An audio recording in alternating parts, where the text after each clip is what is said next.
आपको प्लान ऐसा करना है कि सामने वाले फोल्डर निकलने से पहले तक पूरा प्लान देने तक उसके दिमाग में सस्पेंस बना रहना चाहिए, तो प्लान आपकी हिट हो जाएगी। क्लियर है? ह्यूमन नेचर होता है, जब इंसान किसी चीज के बारे में थोड़ा सा जानता है ना, तो फिर वो कंपैरेटिवली देखना शुरू कर देता है। फिर वो अपनी नॉलेज के साथ आपकी नॉलेज को कंपेयर करने लग जाएगा, और जिस दिन कंपेयर आ गया ना, तो कंपैरिजन में कोई जीतता नहीं है, आपका काम वहीं खत्म हो जाएगा। इसलिए create suspense in your plan. अपने प्लान में आपको क्या करना है? सस्पेंस क्रिएट करना। अब मुझे अनुपम जी से बात करनी है, ये मेरा डाउनलाइन, ये मेरे को मिलवा दी, जैसे इंट्रोडक्शन करा दिया। अब हमारा काम होता है, हाय सर, नमस्कार, क्या शुभ नाम हुआ सर आपका? अनुपम राजपूत जी। अच्छा, बताया था सर, नागेश जी ने आपके बारे में बताया था। क्या करते हैं अनुपम जी? पढ़ाई कर रहे हैं। अरे सर, ये तो बहुत अच्छी बात है, क्योंकि स्टूडेंट लाइफ ही तो इंसान के जीवन की प्रारंभिक लाइफ होती है। और सर, आप एक अच्छे स्टूडेंट हैं, जैसा कि मुझे पता चला है। और सर, ये भी बता रहे थे कि आप पढ़ाई के साथ साथ जीवन में बाकी चीज़ों में भी इंटरेस्ट रखते हैं। आप काफ़ी ड्रीमर हैं, और बाकी चीज़ों का भी सर आप काफ़ी अंदाज़ा लगाते रहते हैं। इसलिए सर ने एक्चुअल में आपसे मिलवाने की हमें कोशिश करी थी। एक्चुअल सर, मेरा नाम अमित दुबे हुआ, और मैं भी सर एक स्टूडेंट हूँ। और पढ़ाई के साथ साथ सर हम लोग एक समाज कल्याण का काम करते हैं, एक हेल्थ अवेयरनेस प्रोग्राम का काम करते हैं। हमारा काम है 10, 20, 50 समाज को इकट्ठा करना, उनको जानकारी देना कि उन्हें क्या खाना चाहिए, कब खाना चाहिए, कैसे खाना चाहिए।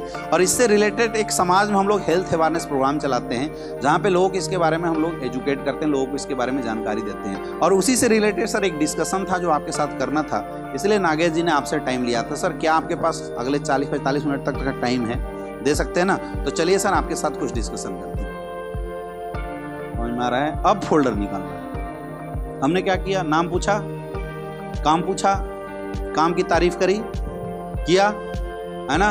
फिर हमने अपने बारे में बताया, अपना परिचय दिया, फिर अपने काम के बारे में बताया। अभी तक मैंने कहीं एसलीपीएस का नाम लिया है? अब हम फोल्डर निकालेंगे। बात समझ में आ रहा है? ये होता है कंप्लीट इंट्रोडक्शन। कितना टाइम लगा? 2 से 3 मिनट। ये 2 से 3 मिनट ही लगना चाहिए, ज्यादा पुल मत बांध देना, ज्यादा हाल चाल रिश्ता गिनवाने की जरूरत नहीं है इनके साथ। यही 2 से 3 मिनट लगना चाहिए। अब ये बोलता है वकील है। अरे सर, आप वकील हैं, लॉयर हैं? अरे सर, बहुत अच्छी बात है। आज तो सर पूरा देश ही समझिए तो वकील ही चला रहे हैं। पुलिस वाले कानून संभालते हैं, निचोड़ तोड़ मरोड़ तो सर आप ही लोग करते हैं। सर, अच्छा लगा सर आपसे मिलकर, बहुत बढ़िया सर। आपको तारीफ करनी है इसकी। ये बोला हम टीचर हैं। अरे सर, आप टीचर हैं, शिक्षक हैं? कौन सी स्कूल में पढ़ाते हैं? प्राइमरी स्कूल में। अच्छा, बहुत अच्छा लगा सर मास्टर साहब, आपसे मिलके तो बहुत अच्छा लगा मास्टर साहब। क्योंकि देखिए, बोला जाता है सर कि एक इंसान के जीवन में शिक्षक का बहुत बड़ा रोल होता है। हम आज भी अपने सैल्यूट करते हैं उन शिक्षकों जिन्होंने मुझे प्रारंभिक शिक्षा, आपके माध्यम से तो सर देश की नींव टिकी हुई है। पता नहीं आपके माध्यम से सर पढ़ने वाले बच्चे आज कहाँ कहाँ अपने जीवन में तरक्की करेंगे। अच्छा लगा मास्टर साहब। खुश होगा नहीं होगा? कुछ भी बोला किसान है। अरे सर वाह, अच्छा लगा, आपसे हाथ मिलाते हुए मुझे गर्व फील हो रहा है कि आप किसान हैं। क्योंकि इंसान चाहे पैसों की बात कितनी भी करे, लेकिन किसान अगर खाना ना उगाए तो क्या खाएगा? सोना चांदी। सर, आपके माध्यम से पूरा देश खाना खा रहा है। अच्छा लगा आपसे, तारीफ करनी है आप। कुछ भी बोले कर देना तारीफ। कोई बोला क्रिमिनल हो, अच्छा बहुत बढ़िया सर, आप ही हैं तो देश चल रहा है। आप लोग ना होते तो शायद नियम कानून का कोई बरकत नहीं होता। गलत लोग से ही अच्छे लोगों की पहचान है। सर, अच्छा लगा आपसे मिले। जो बोले आपको दिमाग में रखना है, ये जो बोले अपने को क्या करना है? ये बोला चोर हूं, अच्छा सर, बहुत अच्छी बात है सर। आप लोग नहीं होते तो सर पता नहीं अमीरों को लूटता कौन। आप लोगों का सर बोझ खाली करते हैं। अच्छा लगा सर आपसे मिलकर। कहने का मतलब ये है, समझो, मैं समझाना ये चाहता हूं कि सामने वाला जो भी प्रोफेशन बोले, आपको उसकी तारीफ करनी। समझ में आ रहा है? तारीफ, कोई बोला गृहिणी हूं, नहीं मैडम, आप गृहिणी थोड़ी हैं, आप हाउस मेकर हैं। क्योंकि आज लोग अक्सर हाउस वाइफ बोलते हैं, लेकिन रियल में देखा जाए तो घर चलाने में उस परिवार के महिलाओं का बहुत बड़ा रोल है। आज अगर जेंट्स, आपके हस्बैंड भी बाहर जाके अच्छा काम कर पा रहे हैं, उसमें आपका रोल है। बच्चों की परवरिश, लोगों को टाइम पे खाना देना, लोगों का पालन पोषण, असली जिम्मेवारी परिवार तो आप चला रहे हो मैडम, गृहिणी नहीं। आप तो घर बनाने वाले हो। अच्छा लगा आपसे मिलकर। आपको हर चीज में तारीफ ढूंढनी है। क्लियर है? क्लियर है? अब तारीफ के बाद आपको फिर अपना नाम बताना है, फिर अपने काम के बारे में बताना। हाँ जी, नकारा है तो ऐसी हमारे काम का है। बोला कुछ नहीं करते हैं। अरे सर, इस उम्र में भी सर आप कुछ नहीं कर रहे हैं, क्या बात है? पिताजी क्या करते हैं आपको? अच्छा सर, अच्छी बात है। और सर, आप गरीब परिवार में रहते हैं तो बहुत दुख की बात है। और सर, अच्छा लगा क्योंकि आप रियल अब हमारे काम के हो, हम आपको कुछ करना सिखाएंगे। समझ में आ रहा है? उम्र ज़्यादा है और हाँ तो सर हम आप ही की तलाश कर रहे थे, मुझे भी ऐसे लोगों की ज़रूरत थी जो एक्सपीरियंस होल्डर हो और फ्री हो, ताकि आपके साथ हम कुछ अच्छा कर सकें। समझ में आ रहा है? ये भी तो एक तारीफ है कि सर मुझे आपकी ज़रूरत थी, वो भी खुश हो जाएगा, हाँ यार कुछ करते होते तो है नहीं, चलो इसका साथ ही दे देते हैं। ये होता है इंट्रोडक्शन। समझ में आ रहा है? अब इंट्रोडक्शन में एक चीज़ और आप लास्ट में ऐड कर देना, सर हम लोग काम करते हैं हेल्थ अवेयरनेस प्रोग्राम के साथ। आपको ये लगता होगा क्योंकि हेल्थ की बात होती है तो सामने वाले को ऐसा लगता है कि कोई डॉक्टर तो नहीं है। तो सर मैं बताना चाहूँगा मैं कोई डॉक्टर नहीं हूँ, क्योंकि बीमारी दो तरह की होती है, एक होता है डिजीज, एक होता है लाइफ स्टाइल डिजीज। जब डिजीज की बात की जाती है तो उसके लिए स्पेशलाइज किसी डॉक्टर की जरूरत पड़ती है, लेकिन लाइफ स्टाइल डिजीज के लिए कोई डॉक्टर की जरूरत नहीं पड़ती। जैसे सर मैं आपसे पूछता हूँ, आपके घर में कोई बच्चा अगर खेल के आता है तो हम लोग क्या बोलते हैं, बेटा ठंडा पानी मत पीना जुकाम हो जाएगा। वो डॉक्टर तो नहीं है, लेकिन उसको भी पता है जुकाम हो सकता है। और सर रियल में ऐसा होता है, आपके घर में किसी को चोट लगता है तो दादी अम्मा बोलती है हल्दी चूना लगा लो चोट सही हो जाएगा। दादी अम्मा डॉक्टर तो नहीं है, लेकिन हजारों सालों से ये परंपरा चली आ रही है। वैसे ही सर लाइफ स्टाइल डिजीज के बारे में बात करने के लिए हमें और आपको डॉक्टर बनने की जरूरत। तो सर आज जो हम बात करेंगे वो लाइफ स्टाइल डिजीज के बारे में बात करेंगे। तो आइए सर कुछ प्रेजेंटेशन और कुछ पिक्चर के माध्यम से समझते हैं इस लाइफ स्टाइल डिजीज को। तब फोल्डर निकाल। अब हमें क्या करना है, हेल्थ अवेयरनेस प्रोग्राम करना है। क्या करना है, अब इसको फर्स्ट प्लान भी बोलते हैं। फर्स्ट प्लान में क्या क्या चीज होती है मोटा मोटी समझिए। सबसे पहले हमें कंपनी का प्रोफाइल बताना है। क्या बताना है? सबसे पहले क्या बताना है? कंपनी का प्रोफाइल बताना है। सर हम जिस संस्था के साथ काम करते हैं, मैडम हम जिस संस्था के साथ काम करते हैं उसका नाम है स्लीपियस वेलनेस प्राइवेट लिमिटेड। अगर आईडी कार्ड है तो निकाल के सामने ऐसे दिखाना होता है आपको, ठीक है। हमारी संस्था 9 नवंबर 2014 से काम कर रही है। हमारी संस्था गवर्नमेंट ऑफ इंडिया द्वारा एफिलिएटेड संस्था है, जिसके पास सारे सर्टिफिकेशन मौजूद हैं। हमारी संस्था के पास खुद की 5-5 फैक्ट्री है और वहीं से हमारे सारे प्रोडक्ट बनते हैं। द्वारिका सेक्टर 17 में हमारा हेड ऑफिस है और वहीं से पूरे इंडिया के अंदर हमारा बिजनेस जो है वो डिस्ट्रीब्यूट होता है। पिछले 9 साल के अंदर हमारी संस्था के पास आज 500 से ज़्यादा फ्रेंचाइजी है। पूरे हिंदुस्तान में 9 से ज़्यादा वेयर हाउसेस हैं और लाखों लोग आज हमारे संस्था के साथ काम कर रहे हैं। पिछले 9 साल के अंदर हमारी संस्था ने इतना बेहतरीन और इतना ज़बरदस्त काम किया कि आज हमारे संस्था को गवर्नमेंट ऑफ इंडिया और बहुत सारी इंटरनेशनल संस्थाओं द्वारा बहुत सारे अवार्ड एंड रिवार्ड्स भी मिले हैं, जैसे चैंपियन ऑफ चेंज का अवार्ड, ये देखिए सर फोटो। इसके अलावा बिजनेस एक्सीलेंस अवार्ड है ना, संकल्प सिद्धि अवार्ड, जितने भी अवार्ड्स वाले जो फोटो हैं वो सब हमें दिखाना है। हमारी संस्था आने वाले समय में इस देश के लिए समय पे काम भी किए। जैसे पुलवामा अटैक हुआ था उस समय हमारी संस्था ने पुलवामा में शहीद हुए सैनिकों के लिए 20 लाख रुपए का डोनेशन भी दिया था। जब कोविड का समय था, उस कोविड के समय में हमारी संस्था ने फीड द नीडी प्रोग्राम चलाया था, जिस प्रोग्राम के तहत हमने 600 शहरों को गोद लिया था और डेली 500 लोगों को खाने पीने की व्यवस्था हमारे संस्था के द्वारा की गई थी। और यही वजह है कि आज बहुत सारे अवार्ड्स एंड रिवार्ड्स हमारी संस्था को मिला है। और हमारे संस्था के managing director mister Sanjeev Kumar sir को फोर्ब्स मैगजीन के अंदर इनके अच्छे कारनामों की वजह से पब्लिश्ड भी किया गया था। ये देखिए सर, इतने सारे रिकॉर्ड हैं हमारी संस्था के पास। तो आखिर हम लोग काम क्या करते थे ये जानना हमारे लिए ज़रूरी है। तो पहला हमने क्या बताया, कंपनी का प्रोफाइल बता सकते हो। 2-4 पॉइंट छूट भी जाए आपसे तो कोई प्रॉब्लम नहीं है। प्लान देने से पहले खुद के अंदर एक कॉन्फिडेंस रखो, यू आर द बेस्ट। इसलिए प्लान देने से पहले ये बात समझना जरूरी है कि आप कितना अच्छा प्लान देते हैं, ये मायने नहीं रखता। ये मायने रखता कितने कॉन्फिडेंस के साथ प्लान देते हैं। तो 2-4 बातें जो मैं बता रहा हूं, अगर भूल भी जाए, छूट भी जाए तो आपको परेशान होने की जरूरत। कई लोग प्लान देते समय एक आध छूट जाता है, जीव निकाल देते हैं। नहीं करना, महसूस मत होने देना कि कुछ छूट भी गया, क्योंकि क्या क्या डायलॉग बोलना चाहिए तो हमें पता है ना, और आपको पता है, सामने वाले को थोड़ी पता। सामने वाले को तो जो बोलोगे वही प्लान है। यस या नो? मैं फिर रिपीट करता हूं, सामने वाला ना आपके प्लान को देख के ज्वाइन होता है, ना प्रोडक्ट को देख के, आपको देख के ज्वाइन होने वाला। इसलिए आपका कॉन्फिडेंस कैसा होना चाहिए? जबरदस्त होना चाहिए, आपका कॉन्फिडेंस बढ़िया होना चाहिए। तो सबसे पहले हमने क्या बताया, उसके बाद what's change in life style. ऐसे हाथ करके बता देना, ये देखिए सर हमारे सर्टिफिकेट इतने सारे हैं, तुम समझो क्या क्या है। ये फोटो दिखाई दे रहा है, बताना है सर एक इंसान का शरीर इन तमाम चीजों से मिलकर बना हुआ है। क्लियर है?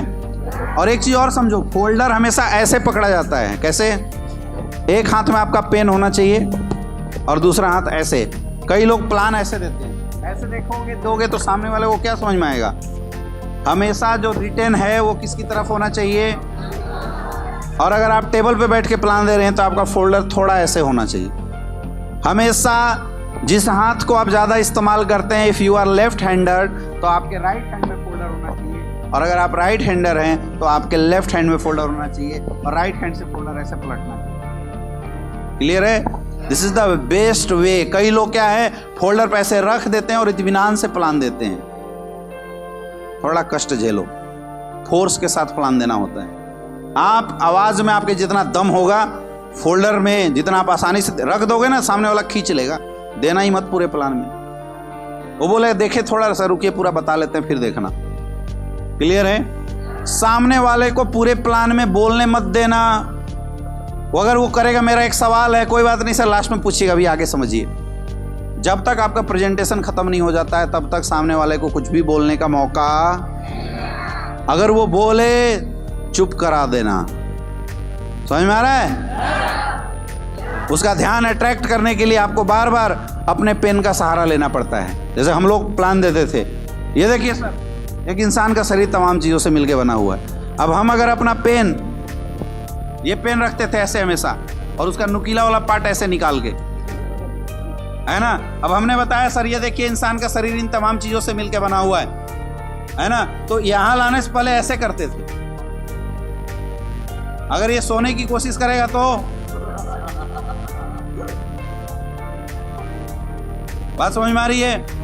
इसलिए हमेशा ऐसे करना है ताकि उसका ध्यान यहाँ आए। कई बार क्या होता है, प्लान देने जाते हैं, सामने वाला फोकस नहीं करता, तो फोकस करवाने का काम किसका काम है? ये आपका काम है। इसलिए प्लान देते समय हमेशा ऐसे करके ऐसे लाया जाता है। कई बार सामने वाला सोएगा प्लान के समय, तो उसको बोला जाता है सर समझ में आ रहा है? मतलब आपका प्लान जब चल रहा हो तो सामने वाले की इतनी हिम्मत ना हो कि वो सो जाए। क्लियर है? तो पहला ये जो दिखाई दे रहा है, इसमें कोई डायलॉग नहीं मारना, सिर्फ एक ही चीज बोलना, ये देखिए सर एक इंसान का शरीर इन तमाम चीजों से मिलकर बना हुआ। अब तुम पढ़ो क्या है, हम क्यों बताएं? कुछ पढ़ने की जरूरत नहीं है। Water, fat, carbohydrate, vitamin, mineral, कुछ नहीं। हम शुरू में बोल गए हैं भैया हमको कुछ नहीं आता, हम कोई डॉक्टर नहीं। बात समझ में आ रहा है? तो बस ऐसे घुमाना है। ये देखिए सर इंसान का शरीर इन तमाम चीजों से मिलकर बना हुआ है। खत्म, एक चैप्टर। नेक्स्ट। क्लियर है? अब यहां देखिए, अब सर इंसान का शरीर बना कैसे? ये देखिए सर इससे ये बना, इससे ये बना, इससे ये बना। उल्टा भी बोल दो कोई दिक्कत नहीं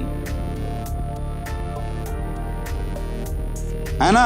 यानी शरीर में कोई सर दिक्कत होता है तो पहले यहाँ होता होगा, फिर यहाँ होता होगा, उससे पहले यहाँ, इससे पहले यहाँ। अब यहाँ दिक्कत कब आती है? जब खाने पीने में दिक्कत होता है तो आती है। ये चैप्टर भी खत्म।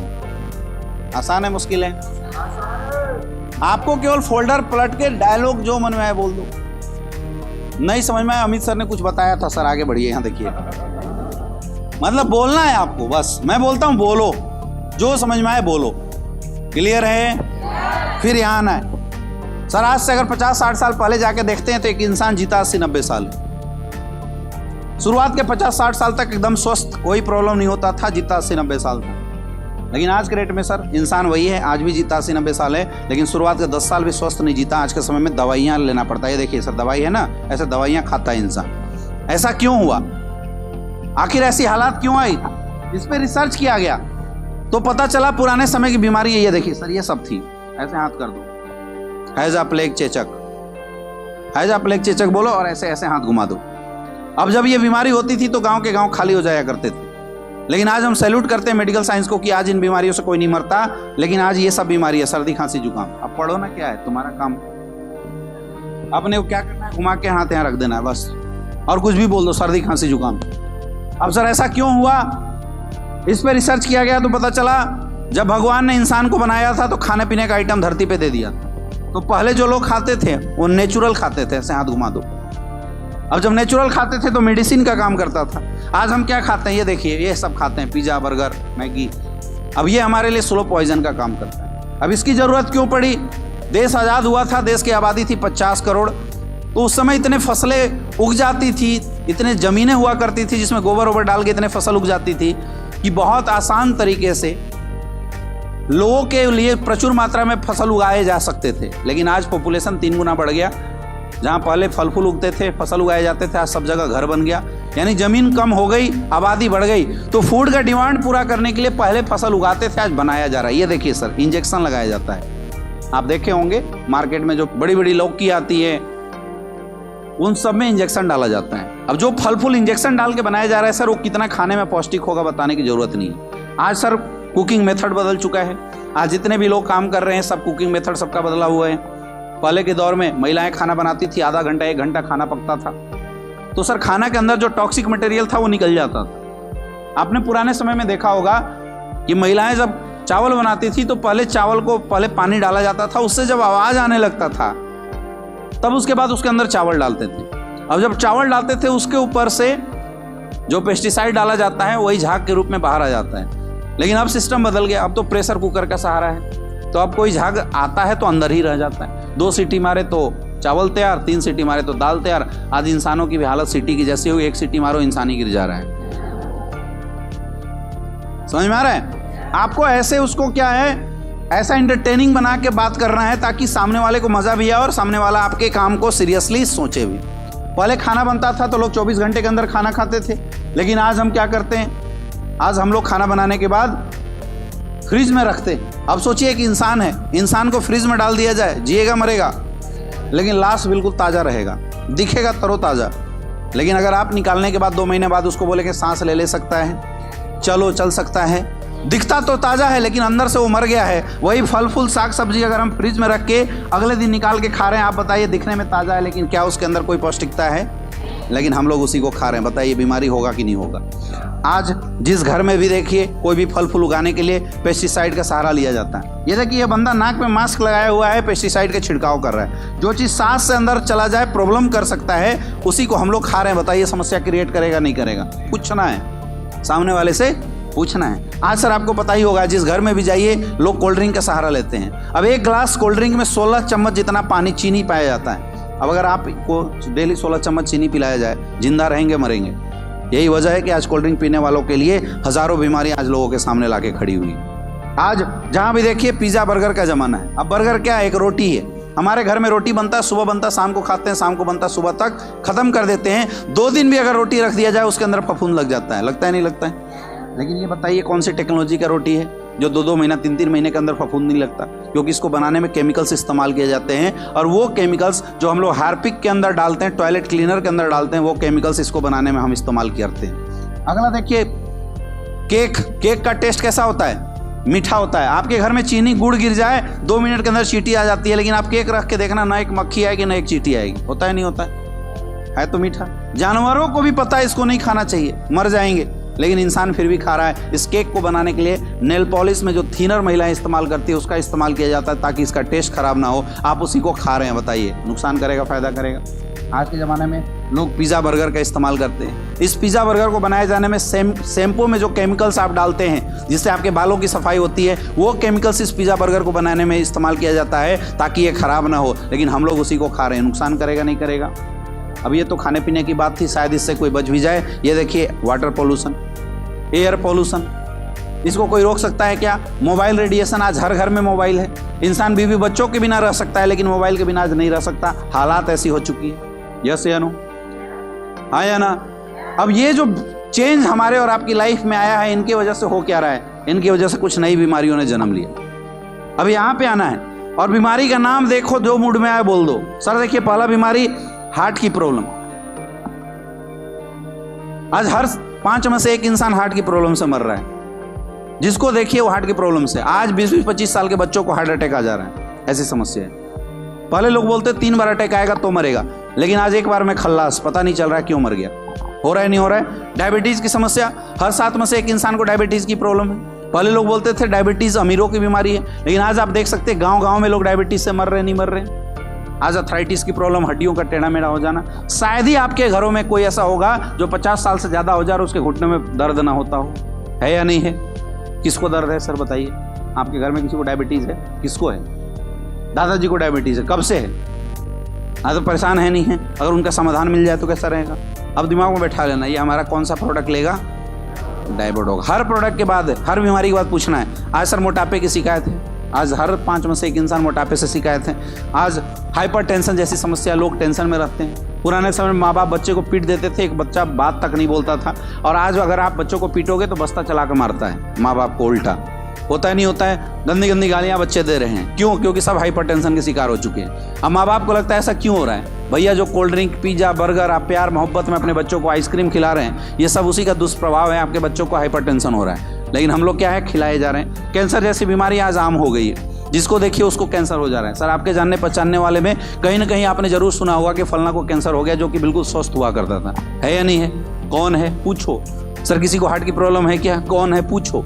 इससे पूछने से आपको पता चल जाता है कि हमारा फ्यूचर किस प्रोडक्ट का यूजर बनेगा। अगला ऑस्टियोपोरोसिस, हड्डियों की समस्या, एलर्जी जैसी शिकायत आज लोगों को है। स्टोन की प्रॉब्लम है, गायनिकोलॉजिकल प्रॉब्लम, आज हर घरों में बच्चे न होने की समस्या है। अगर महिलाएं हैं तो उसका 20% पैसा पुरुष का तो महिलाओं के ट्रीटमेंट में चला जाता है। आज किडनी की प्रॉब्लम, लीवर की प्रॉब्लम, लोग परेशान हैं। पुराने समय में लोग खाना खा के परेशान होते थे, आज के डेट में खाना पचाने में लोगों को परेशानी हो रही है। ये पचाए कैसे, ये सिचुएशन हो रही है। अब सर ये प्रॉब्लम ऐसी है जो न जाने कहाँ से कैसे हम सबके घरों में आ चुका है। आपके घर में भी सर कोई ना कोई एक समस्या ऐसी जरूर होगी जिससे आपका घर परिवार परेशान होगा। है या नहीं है? किसकी समस्या है? किसकी समस्या है? कौन सी समस्या है? पूछो, दिमाग में नोट कर लो। अब सर हमारे और आपके घरों में किसी को कोई समस्या होता है तो क्या करते हैं? डॉक्टर के पास जाते हैं, हॉस्पिटल में जाते हैं। लेकिन अगर डॉक्टर के पास भी सही नहीं होता तो क्या करते हैं? बड़े डॉक्टर के पास, बड़े हॉस्पिटल में जाते हैं, राइट। यानी कुछ भी हो जाए, पैसा कितना भी लगे, हम इस बात पे ध्यान नहीं देते हैं, लेकिन इलाज जरूर कराते हैं। लेकिन मैं बोलता हूं, क्या हो जब आप इलाज भी कराएं और रिजल्ट ना आए? क्या हो जब सर्दी खांसी जुकाम से आपके घर वालों की मौत हो जाए? क्या करेंगे उस समय? ये मैं ऐसे ही नहीं बोल रहा हूं। आज आप रिपोर्ट जाके देखिए, जो डॉक्टर एलोपैथिक साइंस के सहारे एंटीबायोटिक खिलाते थे, आज वो एंटीबायोटिक काम करना बंद कर दिया। कोरोना क्या था? एक सर्दी खांसी जुकाम ही तो था, लेकिन लोगों का ट्रीटमेंट क्यों नहीं हो पाया?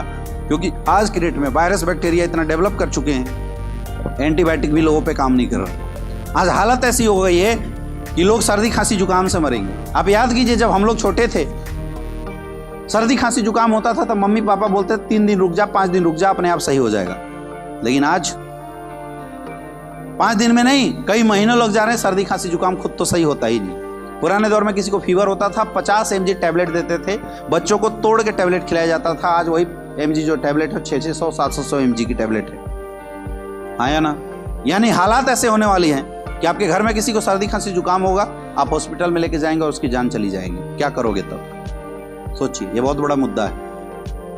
क्योंकि सर जब एलोपैथी खत्म होगा तो एक ही टेक्नोलॉजी हमारे पास, आयुर्वेद।